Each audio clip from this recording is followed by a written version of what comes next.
మంగళగిరిలో పప్పు, అమరావతిలో ఆవకాయ, ఆంధ్రాకి అప్పులు, చంద్రబాబుకు గొప్పలే మిగిలాయని ఎద్దేవా చేశారు మాజీ మంత్రి గుడివాడ అమర్నాథ్.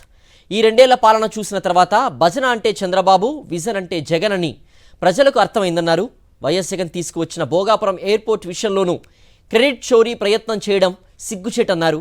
చంద్రబాబుకు అంత విజన్ ఉంటే కుప్పం ఎయిర్పోర్టు ఇంకా ఎందుకు పూర్తి కాలేదని ప్రశ్నించారు Amarnath.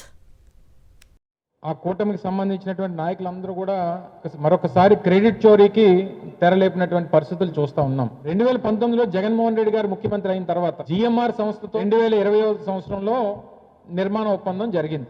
139 writ petitions Bhogapuram airport కి సంబంధించినటువంటి భూసేకరణ మీద మేము అధికారంలో వచ్చినటువంటి నాటికి ఉన్నాయి. గౌరవ ముఖ్యమంత్రి జగన్మోహన్ రెడ్డి గారు మే 3, 2023 శంకుస్థాపన చేశాం. ఆ రోజు ప్రారంభమైనటువంటి పనులు డిసెంబర్ 2025 మేము టార్గెట్ ఇచ్చాం. ఆ రోజు మొన్న 4వ తారీఖున మొదటి టెస్ట్ ఫ్లైట్ ని కూడా ల్యాండ్ చేయడం జరిగింది. కుప్పం ఎయిర్ స్ట్రిప్ కి సంబంధించి 2019 జనవరి మాసంలో మీరు అక్కడ శంకుస్థాపన చేశారు. ఏమైంది చెప్పండి? చంద్రబాబు నాయుడు గారు ఫ్లైట్ ఏమైనా కుప్పంలో దిగుతున్నాడా? ఆ ఎయిర్పోర్ట్ ప్రారంభమైపోయిందా?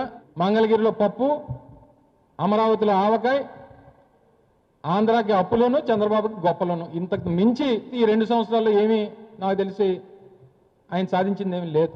భజన అంటే చంద్రబాబు, విజన్ అంటే జగన్మోహన్ రెడ్డి గారు. ఇది ఈ 2 సంవత్సరాల్లో రాష్ట్ర ప్రజలు తెలుసుకున్నది.